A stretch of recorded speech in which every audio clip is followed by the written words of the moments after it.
Hey guys, welcome to PM Pathshala. Guys, आज हम लेकर आए हैं विजन आईएएस की मंथली मैगजीन, जिसमें गाइस हम जनवरी 2024 का कल्चर वाला जो भी हमारा एक टॉपिक रह गया था उसको डिस्कस करेंगे। अगर गाइस आप चैनल पर नए हैं तो do like share and subscribe to PM Pathshala. पिछले पूरे ही साल की 2023 की विजन की मैगजीन पूरे डिटेल में आपको दी गई है। प्लेलिस्ट गाइस तैयार है। किसी भी मंथ का अगर आपका विजन आईएएस का छूट गया है, जनवरी का भी आपके सारे ही टॉपिक्स कवर कर दिए गए हैं, चाहे वो पॉलिटी गवर्नेंस हो, सिक्योरिटी हो, इकॉनमी हो, इंटरनेशनल रिलेशंस हो, इन्वायरमेंट हो, सोशल इश्यूज हो, साइंस एंड टेक हो, सब बहुत अच्छे से कवर करा गया है। आप चेक कर सकते हैं प्लेलिस्ट में। और अगर कोई भी आपका आसपास फ्रेंड है तो गाइस उसको भी प्लीज़ शेयर करिए कि किससे किसकी कितनी हेल्प हो जाए, यू नेवर नो। इसलिए आप हमें हेल्पफुल हमेशा रहना है, ठीक है। तो गाइस देखो, इस बार का जो कल्चर है ना, लिटिल बिट लेंदी। सबसे पहली बात, क्योंकि शॉर्ट्स बहुत सारे हैं, टॉपिक चाहे एक ही है और सारे ही बड़े इंपॉर्टेंट हैं आपके पेपर के कंटेक्स्ट से, जो कि कमिंग अभी आपका, अगर आप यूपीएससी 2024 का प्रीलिम्स देने जा रहे हैं या इवन आप स्टेट पीसीएस के एग्जाम देने जा रहे हैं, तो get ready for the same, ठीक है। अब देखो, यहाँ पर ना मिताक्षरा लॉ की बात की जा रही है। सबसे पहले समझना है कि मिताक्षरा लॉ है क्या, ठीक है। मिताक्षरा लॉ है क्या से पहले बैकग्राउंड समझो कि न्यूज़ में आया ही क्यों, क्यों आप पढ़ने जा रहे हो इसके बारे में। देखो, रिसेंटली क्या हुआ, सुप्रीम कोर्ट ने ना एक रूल किया। क्या बोला रूल करके, कि जो भी बच्चे वॉइड या वॉइडेबल मैरिजेस में पैदा होते हैं, बात समझो, दो तरह की लीगल टर्म्स आई हैं अभी। मैंने क्या बोला, एक बोला मैंने वॉइड मैरिज। सबसे पहले समझो वॉइड मैरिज क्या होती है। वॉइड मैरिज का मतलब है ऐसी शादी जो अनलॉफुल है, इनवैलिड है। समझ में आया?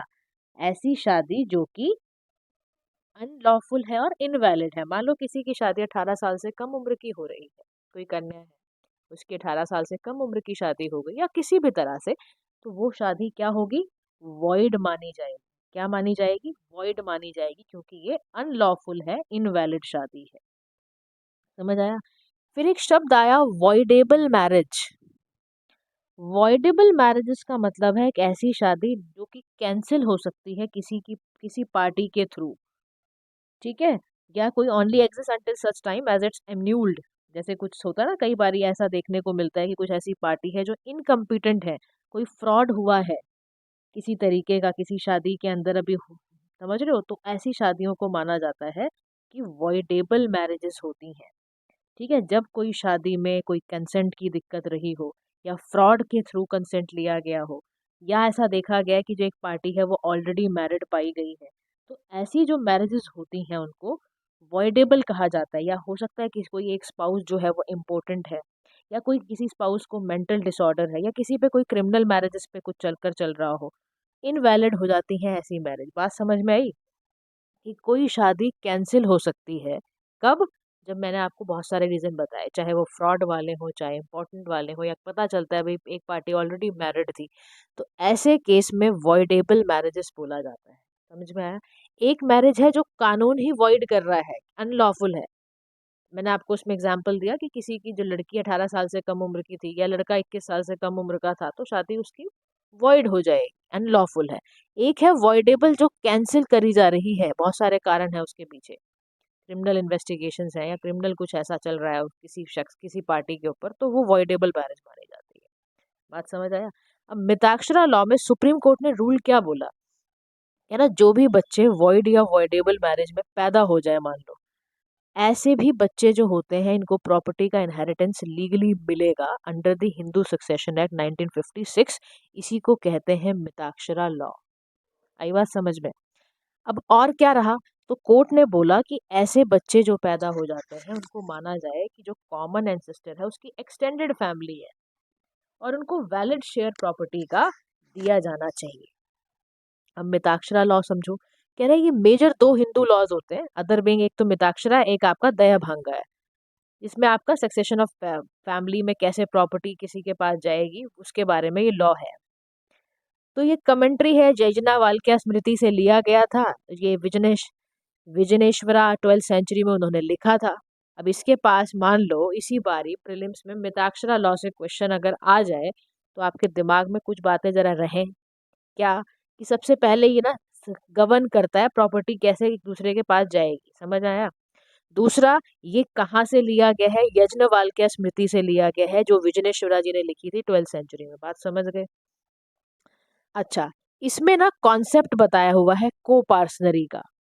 को-पार्सनरी का मतलब होता है कि जो एंसेस्ट्रल प्रॉपर्टी होती है, सभी मेल मेंबर्स को, ध्यान रखना, जॉइंटली जो भी होते हैं उन सबके इक्वल राइट्स होते हैं प्रॉपर्टी पे। ध्यान रखना इस बात का। तो according to Mitakshara school, women को पार्टनर नहीं होती है, याद रखना इस बात को भी।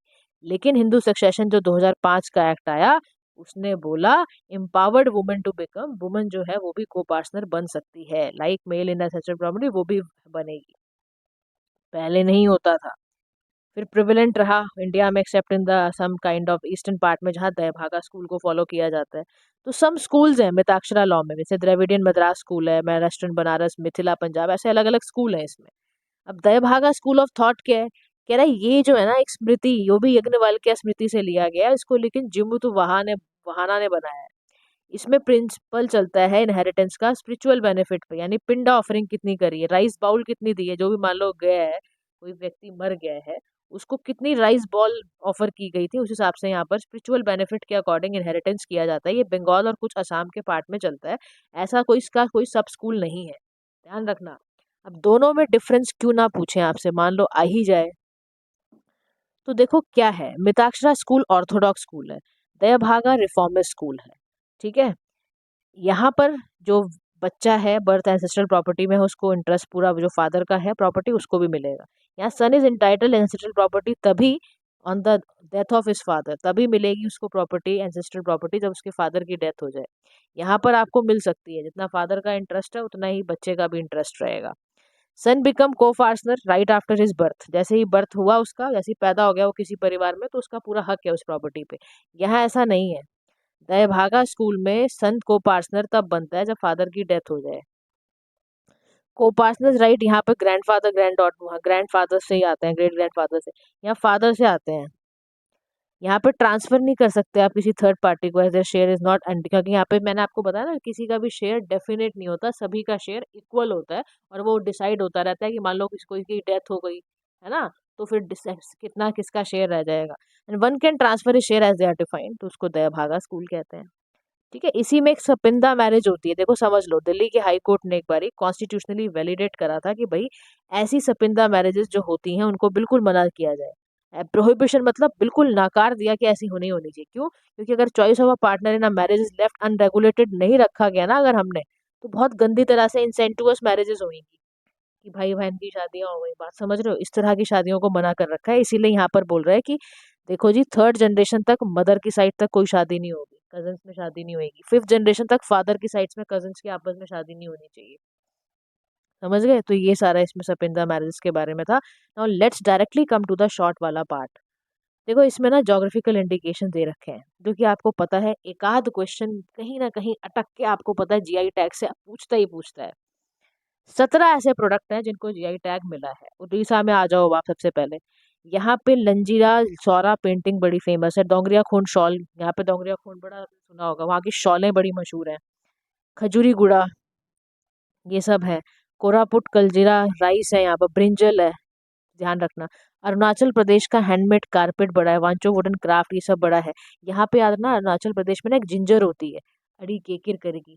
तो कुछ जो प्रोडक्ट है ना जो आपको बड़ा अट्रैक्ट करते हैं, उनका तो आप बिल्कुल ध्यान से कर ही लोगे। और कुछ जो थोड़े अटपटे नाम रखे हैं उसको हिसाब से कहते हैं, जैसे लंजिया सोरा पेंटिंग जो है वो बहुत पूछा जाता है, कई पेपर्स में मैंने देखा कि उड़ीसा मतलब पूछ रखा है। वेस्ट बंगाल का तंगली साड़ी, कलोनुआ राइस, सुंदरबन का वहाँ पर हनी बहुत अच्छा मिलता है। जम्मू एंड कश्मीर में रामबन अनारदाना सुना है, रामबन अनारदाना वो मिलता है यहाँ पर। गुजरात का खारेक, कच्ची खारेक मिलती है वहाँ पे, तो वो अच्छी होती है। तो ये ध्यान रखना जोग्राफिकल इंडिकेशंस के बारे में। Now let's directly come to the next part, that is Shri Veerabhadra temple या लिपाक्षी टेम्पल। सबसे पहले याद रखो इसकी लोकेशन कहाँ है, जहाँ टेम्पल आया लोकेशन, उसका स्ट्रक्चर आपको जरूर पता होना चाहिए, और यूनेस्को उसको कहाँ लिस्ट कर रहा है। देखो जहाँ टेम्पल आया ना, ये 3-4 बातें आपको हमेशा दिमाग में रखनी है। तो लिपाक्षी टेम्पल आंध्र प्रदेश के अनंतपुर डिस्ट्रिक्ट में बनाया गया 1600 सेंचुरी में, जब विजयनगर का एम्पायर था। त्रिकुटा स्टाइल में बनाया गया है। त्रिकुटा स्टाइल का मतलब है 3 यहाँ पर श्राइन्स रखी गई हैं। एक वीरभद्रा यानी लॉर्ड शिवा प्रिसाइडिंग डीटी है, उसके अलावा भी है पापनेश्वरा है, रघुनाथा है। यहाँ मोनोलिथिक नंदी स्टैचू भी है, बहुत बड़ा सा, और इनका नागा शिवा लिंग भी है, वहां पे उसमें स्नेक्स दिखाए रखे हैं। फ्रेस्को पेंटिंग देखो, जैसे ना क्या होता है, जब आपने देखा होगा, जब पीओपी सूखा भी ना हो ना, उसी पर पेंटिंग कर दिए जाए, अगर बात समझ लो, वॉल्स एंड सीलिंग्स पर मंडपायन पे बना रखा है, डिपिक्ट करा हुआ है, रामायण और महाभारत यहाँ पर डिपिक्ट करा हुआ है, और पार्वती जी की शादी यहाँ पर दिखा रखी है लेपाक्षी टेम्पल के अंदर। तो वो उस पे क्या करते हैं, पीओपी जब तक गीला गीला ही है उसी पे ड्रॉ कर देते हैं ये सारा कुछ, सीलिंग्स पर, ऐसे वॉल्स वगैरह पर, और प्लेस किया गया है। यूनेस्को की वर्ल्ड हेरिटेज लिस्ट का पार्ट है ये। अभी ध्यान रखना, लोकेशन यूनेस्को के अंदर क्या पार्ट है इसका, और बनाया कैसा टेम्पल है, ये तीन बातें अगर आपको पता है तो कल्चर के कोई भी टेम्पल ना बड़े प्यार से कर लोगे आप। कितनी डीटीज हैं, प्राइम डीटी कौन है, यानी कि प्रिंसिपल डीटी कौन है, यहाँ पर जो जितने भी वॉल पेंटिंग्स हैं, फ्रेस्को पेंटिंग याद रखना, उस पर क्या डिपेक्ट कर रहा है ये पता होगा अगर आपको। इससे ज्यादा गाइस और ज्यादा दिमाग लगाने की कल्चर में नहीं जरूरत पड़ती है। बेसिक चीजों को पकड़ना अगर आपको आ गया तो you are able to handle it. Now the next temple is about Guruvayur temple. Dwarka south का है, ये लॉर्ड विष्णु के लिए, जैसे हमने लिपाक्षी टेम्पल आपने देखा शिव जी के लिए डेडिकेटेड था, गुरुवयूर टेम्पल जो है लॉर्ड विष्णु को डेडिकेटेड है। द्वारका ऑफ द साउथ बोलते हैं इसको। अब क्वेश्चन में मान लो आ ही जाए द्वारका ऑफ द साउथ, इनमें से कौन सा टेम्पल है। अब आप समझ रहे हो, फैंसी क्वेश्चन है ना, लेकिन आसान नहीं हो जाएगा अगर आपने पढ़ा होगा तो। तो प्रिसाइडिंग डीटी इसमें स्टैंडिंग पोस्चर में खड़ी होती हैं, चार हाथ हैं उनके, शंख है, सुदर्शन चक्र है, लोटस मेस है हर हाथ में, समझ में आ रहा है, एक एक हाथ में। It is carved of stone से बनाई गई है, इसमें पटाला अंजना नाम है इसका। टेम्पल इस तरह से तैयार किया गया है कि इसमें सन की जो पहली रेज है ना, वो सीधा विष्णु जी के पैरों पे पड़ती है। टेम्पल बनाया ही ऐसा गया है। अब सोचो यहीं से क्वेश्चन में सारी डिटेल, आपको पता है ना आजकल क्वेश्चन ऐसे ही आ रहे हैं, डिटेल इन्फॉर्मेशन देके कि भाई एक टेम्पल है, वहां पर चार हैंड्स हैं, स्टैंडिंग पोस्चर है लॉर्ड विष्णु जी का, पटाला अंजना जिसे कहते हैं, वहां पे सबसे पहले सनलाइट भगवान के पैरों पे पड़ती है। तो ऐसा अगर आ जाए तो ध्यान रखना गुरुवायूर टेम्पल के बारे में डिस्कस करा जा रहा है। 1931-32 में सत्याग्रह जब लॉन्च हुआ ना, केरला गांधी इसको बोलते हैं, केलप्पन कहते हैं, केरला गांधी बोलते हैं इनको। इनकी जो secure entry of untouchable into the Kerala वहीं पे शुरू हुई थी, यही वाले टेम्पल से। फिर ट्रेवनकोर टेम्पल की एंट्री करा दी थी, और टेम्पल को यहाँ पर याद रखना एलिफेंट फेस्टिवल के लिए भी जाना जाता है ये मंदिर। तो आपको ना हर टेम्पल के ना, जहाँ पर भी आप कल्चर के नोट्स बना रहे हो, हर टेम्पल के करेक्टरिस्टिक्स पी जाओ। इससे ज़्यादा और कुछ चाहिए ही नहीं आपको दिमाग लगाने के लिए। और देखो ये चीज़ें ऐसी हैं जिस पे ज़्यादा काम करने की ज़रूरत नहीं पड़ेगी, बहुत ज़्यादा अपडेट तो होगी नहीं इन्फॉर्मेशन, तो पी जाओ। Now let's come to the next one, that is Shri Kalaram मंदिर के बारे में बात कर रहे हैं। प्राइम मिनिस्टर ने विजिट किया तो न्यूज़ में तो आना ही था। है कहाँ पर, नासिक महाराष्ट्र में है ये। 1782 में बनाया जा रहा है इसको ना, ओल्ड वुडन टेम्पल भी कहा जाता है, उसकी साइट ही ऐसी है। इसको सरदार रंगराव उदेकर ने बनाया था 1782 में। यहाँ पे लॉर्ड रामा को जब एग्जाइल हुआ था ना, जब उनको निकाल गया था, आपको पता ही होगा, 14 वर्ष का जब वनवास थे, तो यहाँ पे उनको स्पॉट पाए गए हैं। तो derive is name from the black statue जो लॉर्ड रामा का है, तो वहीं से इसका नाम श्री काला राम ना, काला राम इसी से ले पड़ा है, ब्लैक स्टैचू है क्योंकि यहाँ लॉर्ड रामा का। तो टेम्पल में साइट एंड लैंडमार्क एजिटेशन था बाबा साहेब अम्बेडकर का, कि भाई उनका ये था कि भाई दलित लोगों को 90 साल तक इस मंदिर में जाने नहीं दिया, कह रहा खोलो। तो है ना, मतलब समझ लो काला नाथ है, सारा कुछ करके डिपिक्ट करके देना है। अच्छा, बड़े टेम्पल्स आए हैं इस बार, मतलब सारे टेम्पल्स को तो आप एक जगह ना, मतलब देख लो कहीं पर ऐसा लिख लो जहाँ पे सारे टेम्पल्स को ही लिख लो, उनके कैरेक्टरिस्टिक्स याद रखो, क्योंकि एक ऐसा क्वेश्चन आ जाएगा सारे कैरेक्टरिस्टिक्स के साथ, और नीचे पूछ लेगा भी कौन सा टेम्पल है। अगर आपके साथ रेडी होएगा तो आप बड़े आराम से कर लोगे। श्री रंगनाथ स्वामी टेम्पल है, इसको तिरुवरंगा तिरुपति कहते हैं, इसको ना लॉर्ड विष्णु को डेडिकेटेड है। द्रविडियन स्टाइल में टेम्पल का कॉम्प्लेक्स में 21 स्कल्प्टेड गोपुरम्स हैं, 50 सब श्राइन्स हैं, 9 सीक्रेट पूल्स और टैंक्स बने हुए हैं। अच्छा ध्यान रखना, ये सिर्फ टेम्पल ही नहीं है, टेम्पल टाउन बनाया रखा है पूरा, सप्त पराक्रम फॉर्मेशन इस तरह से कर रखी है कि यहाँ पर 108 दिव्य देशम, जो कि ये भी देखो again dedicated to lord Vishnu है। ये आपका पता है कहाँ पर है, जहाँ पर कावेरी का ट्राइब्यूटरी है ना, कौन सी, कोलीडम, कोलीडम के पास है ये, वहां पर ये टेम्पल पड़ता है। और यहाँ पर इस तरह से ध्यान रखना, इसमें 21 स्कल्प्टेड गोपुरम से रखा है, द्रविडियन स्टाइल में बना हुआ है, साउथ का तो आपको पता है ना वहाँ पे, तो उस तरह से ही बनता है। फिर आता है वादनगर। अब वादनगर क्यों था पेपर में, क्यों आएगा, कह रहा है क्योंकि इसको ना यूनेस्को ने हेरिटेज लिस्ट में बना दिया है अपने। Multi cultural, multi religious, Buddhist, Hindu, Jain, Islamic, सारी सेटलमेंट यहाँ मिलेंगी, इसलिए लिए है। कह रहा कैसे पता चला, कह रहा आईआईटी खड़गपुर ने यहाँ से डिस्कवर करा है ह्यूमन सेटलमेंट। वादनगर कहाँ है, गुजरात के अंदर है। कह रहा 800 बीसी का निकाला है वहां से। तो कह रहा यहीं से पता चल गया कि यहाँ पर लेदर वैदिक पीरियड भी देखा गया है, बुद्धिस्ट पीरियड भी देखा गया है, महाजनपद भी देखे गए हैं, ये सारे फेज देखे गए हैं। अच्छा, इसका जो प्रॉक्सिमिटी है मोधेरा और सन टेम्पल के आसपास है, तो भी बड़ा इंपॉर्टेंट हो जाता है। तो हथकेश्वरा टेम्पल है एक आपका, इसके अलावा आप कह लो कि शर्मिष्ठा लेक है यहाँ पर इम्पोर्टेंट। तो दोनों बातों को ध्यान में रखना कि इसके अंदर ये सारी चीजें आएंगी। ठीक है जी, बात समझे आप। हथकेश्वरा टेम्पल और शर्मिष्ठा लेक, ये दोनों यहाँ पर वादनगर डिस्ट्रिक्ट में मिलती हैं, गुजरात की हैं। Now next come to the आपका ये जो है आपका नेक्स्ट में आएगा पुन्नगनौर काउस के बारे में। अभी क्यों था, देखो रेयर ब्रीड है एक तो काऊ की, ये चित्तौड़ डिस्ट्रिक्ट आंध्र प्रदेश में पाई गई है, पुन्नगनौर विलेज में, इसीलिए इसका नाम भी ऐसा रख दिया। अब क्या हो रहा था 2020 में ना, इनके नंबर डिक्लाइन हो रहे थे, तो आंध्र प्रदेश गवर्नमेंट ने कहा भैया ये ऐसा नहीं चलेगा, पुन्नगनौर मिशन ही चला दो एक। तो जो आईकार है, Indian council of agriculture research और bureau, national bureau of animal genetic, इन्होंने मिलकर क्या करा, जितने भी इनके सीमेंट डोजेस थे उसको प्रिजर्व करके जीन बैंक में रख लिया। ठीक है, अब वर्ल्ड का स्मॉलेस्ट हम्ड कैटल ब्रीड है ये, नियर 70 से 90 सेंटीमीटर टॉल है और 115 से 200 किलोग्राम इसका वेट है। अच्छा, ये आइडियल पता है किस चीज़ के लिए है ये गाँव, स्मॉल स्केल डेयरी फार्मिंग के लिए और ऑर्गेनिक फार्मिंग के लिए ये बहुत सही है। हाई क्वालिटी मिल्क देती है जिसमें फैट बड़ा रिच है। अडेप्टेबल एंड ड्रॉट रेजिस्टेंट है ये, ड्राई फॉडर ग्रास खा के, स्ट्रॉ खा के ये मस्त रहती है। और ड्रॉट रेजिस्टेंट है कि जहाँ सूखा भी पड़ जाए तो वहाँ भी सर्वाइव कर लेती है। और मिल्क बहुत हाई क्वालिटी का देती है। नॉर्मल में फैट मिल्क कंटेंट में 3 से 8% होता है, इसमें 8% का फैट कंटेंट होता है। तो कह रहा देखो इतनी जबरदस्त है ये कि आपको इसको बचाना पड़ेगा। कल्चरल सिग्निफिकेंस आंध्र प्रदेश में इसका बहुत है। कह रहा तिरुपति जो तिरुमला का टेम्पल है ना, वहां पर इसका मिल्क यूज होता है डीटी को प्रेजेंट करने में, मतलब जो वहां के देवी देवता होते हैं जिनकी मूर्ति पूजन होती है, तो उसमें ना ये क्षीर भिक्षिकम करके एक प्रसाद होता है, समझ में आ रहा है, उसको कहते हैं ये। तो वो आपको इसके लिए भी बड़ा इंपॉर्टेंट था, रिलीजियस सेंटिमेंट जुड़े हुए हैं। फिर अदर आपके कुछ इंडिजिनियस कैटल ब्रीड्स है इंडिया की, उनको भूलना मत। साहिवाल पंजाब राजस्थान में मिलती है, गिर का तो हम भी दूध पीते हैं, गुजरात का है वो। तो रेड सिंधी उड़ीसा तमिलनाडु की है, तो इनका याद रखना, नाम है ये सारे के सारे, तो जस्ट इनको देख लो कि कहाँ कहाँ क्या है। Next come to the Warli tribe के बारे में। अब कहाँ है ये, संजय गांधी नेशनल पार्क में वर्ली ट्राइब ने बड़ा अच्छा पीसफुल कोएग्जिस्टेंस रखा है लेपर्ड के साथ। तो है कहाँ संजय गांधी नेशनल पार्क, महाराष्ट्र के अंदर। पता है वहां पे वर्शिप की जाती है, वर्ली ट्राइब जो है उसको लेपर्ड को वगोबा डीटी मानते हैं। और वर्ली ट्राइब महाराष्ट्र की लार्जेस्ट ट्राइब है। पूछ ले आपको किसी स्टेट की कि भैया लार्जेस्ट ट्राइब क्या, तो ध्यान रखना। ठीक है, अब जैसे आपका देखो आप हाँ उसके बाद अभी आउटस्कर्ट मुंबई में रहते हैं, नॉर्थ साहिद्री डिस्ट्रिक्ट के अंदर। वर्ली वॉल पेंटिंग के लिए फेमस है वर्ली ट्राइब।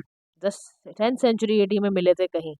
और इनको इंस्पिरेशन पता है कहाँ, जनरली टेक्स इंस्पिरेशन में नॉर्मल लाइफ रूटीन और सराउंडिंग से ले लेते हैं।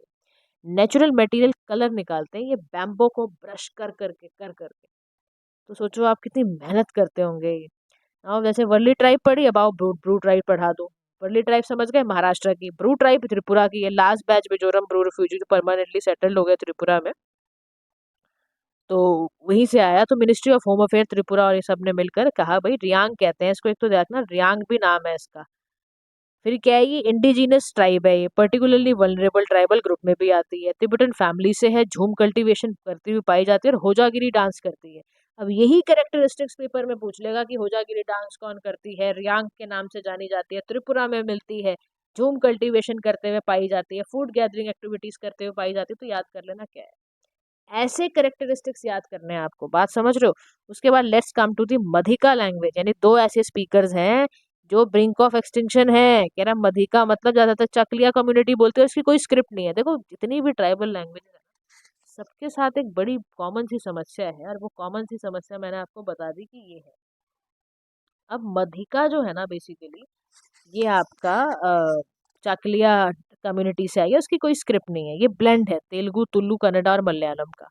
इनिशिएटिव लिया भाई टू प्रोटेक्ट इंडेंजर्ड लैंग्वेजेस को करने के लिए हमने ले रखा है, इसीलिए तो उसके लिए हमने scheme for protection and preservation चला रखा है। हमने इंडेंजर्ड लैंग्वेजेस के लिए सेंट्रल यूनिवर्सिटी पे हमने सेंटर्स एस्टेब्लिश करे हैं कि भैया इनकी स्क्रिप्ट तो है नहीं, तो ऐसा करो। कह रहा देखो लार्जली इन्फ्लुएंस्ड है हवाया का कन्नडा से, ब्लेंड ऑफ लैंग्वेज यहाँ से निकाल के लाना बड़ा मुश्किल है, तो मधिका लैंग्वेज याद रखना।